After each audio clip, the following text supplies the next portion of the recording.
In my last video, I talked about my father's escape from mainland China in 1949 with the Republic of China, the KMT. 1 to 2 million people flooded into Taiwan, an island of just 6 million. The mainlanders may have been relieved about landing safely in Taiwan, but how did the Taiwanese feel? For some, it felt like liberation. For others, just another colonizer arriving.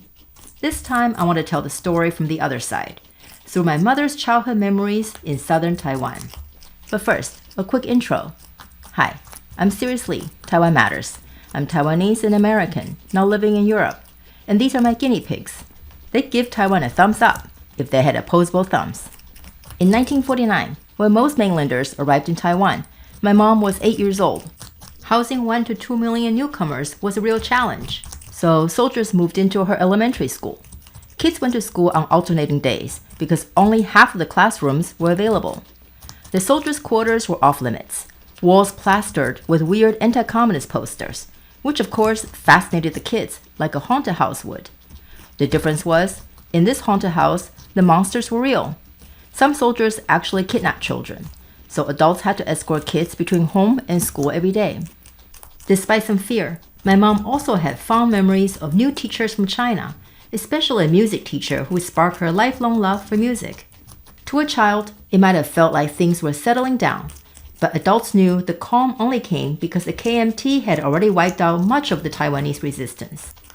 Let's go back a few years. From 1944 to 1945, one of my mom's earliest memories was hearing people yell, "Kushikeho," air raid alarm in Japanese. Her family rushed into the bomb shelter her father had built, oddly beautiful with marble slabs. The kids peeked out a window, watching American planes fly by to bomb Japanese bases. But what haunted her most wasn't the air raids. It was the evil sweet potato. They ate it every day. Watery sweet potato soup with a few rice grains floating on top, like decorations to prove it was really rice soup. Taiwan was a rice powerhouse, but by 1940, more than 60% of its rice harvest was shipped to Japan to fuel its war across Asia. At one point, my mom was almost given to another family who could feed her better. So she grew up haunted by sweet potatoes. Today, she still won't look at those yummy fried sweet potato balls at Taiwan's night markets. In August 1945, Japan lost the war, and the Allies instructed the Republic of China to accept Japan's surrender in Taiwan and begin administering the island. How Taiwanese felt was complicated. Some felt relief at Japan leaving. Some felt dread at the unknown. Some saw it as hope for Taiwanese to finally be their own boss. But most, like my mom's family, knew very little about what had been happening in China. Soon the reality hit hard. The ROC imposed Mandarin, Beijinghua, as the official language, though hardly anyone in Taiwan spoke it. Taiwan had already picked up new languages from colonizers before, so it wasn't impossible. But overnight fluency? That's not a policy. That's a magic trick.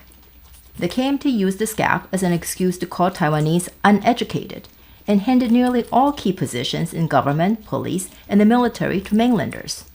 But the facts said otherwise.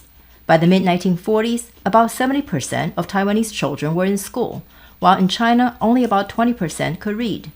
My mother's family mainly wrote in POJ, a Romanized script created by missionaries to spell out Taiwanese. They could also read and write some Japanese and Chinese characters. My grandfather only went to school until 3rd grade, but he loved Chinese classics. He'd often sit under a tree, retelling Romance of the Three Kingdoms, a 14th century novel, in Taiwanese. For the kids and townfolk, it was the best entertainment around. The sound of Taiwanese feels musical and gentle to me, and it's actually closer to how Tang Dynasty poetry was meant to sound than Mandarin. Poems by Li Bai and Du Fu even rhyme again when read in Taiwanese. I talk more about this in another video on Taiwanese languages. But the ROC simply refused to recognize Taiwanese, Hakka, indigenous, or other languages spoken in Taiwan. With politics controlled by mainlanders, Taiwanese had no voice. As the civil war in China dragged on, Taiwan's rice was once again shipped overseas, this time by the ROC government under the KMT to feed its armies. Scarcity, bad governance, and corruption fueled hyperinflation. Rice went from $1 a bag to tens of thousands in 3 years. So my mom's diet of sweet potato soup continued. But food wasn't the only loss. The ROC seized Japanese factories, schools, and homes, redistributing them to the state, the KMT, and incoming mainlanders, while ordinary Taiwanese were largely excluded. They also grabbed control of trades like cigarettes, liquor, sugar, and salt, making it illegal for anyone but the government to produce or sell them. Like many desperate families, my grandfather tried selling anything he could: popcorn, malt candy, even starfruit drinks. But in the end, only cigarettes kept them afloat. They rolled them in the backyard and dried them in the oven beside the bed where all 6 family members slept. Not exactly a crime ring getting rich, just a family barely scraping by. Getting caught by cigarette patrol was serious business, so my mom and her siblings stood watch at the front door, their version of hide and seek. Only the hiding was for cigarettes. On February 27, 1947, in Taipei, agents from the government's Tobacco Monopoly Bureau tried to confiscate cigarettes and money from a widow selling them illegally. They struck her with a gun and, in the chaos, shot a bystander dead. That single incident sparked one of the most brutal events in Taiwan's history. It opened the floodgates of anger for Taiwanese whose lives had only worsened under the ROC. Protests erupted the next day, February 28, the date that gave the event its name, 228. They quickly spread across the island. Police began shooting into unarmed crowds, and the killings had already started. Community leaders and local officials tried to negotiate peace, but the ROC government arrested and executed many of them instead. On March 8, troops from China's 21st Division landed in Keelung, called in by the government Chen Yi. They believed Taiwanese were armed rebels and opened fire as soon as they landed, and the massacre spread south. Between 18,000 to 28,000 people died or disappeared by mid-March. Imagine Denmark today, also 6 million people like Taiwan then, losing 20,000 to 30,000 teachers, doctors, journalists, and community leaders in just days. For my mother's family and most Taiwanese, the lesson was clear. Survival meant silence, and to stay far away from politics. 2 years later, the KMT declared martial law. The White Terror had begun. Nearly 4 decades of repression. That's a story for another time. I'm glad my mom could look back on the hide and seek with cigarette police and hawking candies on the street as funny, quirky memories, even if they were survival games no child should have to play. For decades, 228 was taboo, spoken of only in whispers. After martial law ended in 1987, people finally began to speak out. But it wasn't until 1995 that President Li Denghui, himself a survivor of that era, became the first leader to publicly apologize on behalf of the government.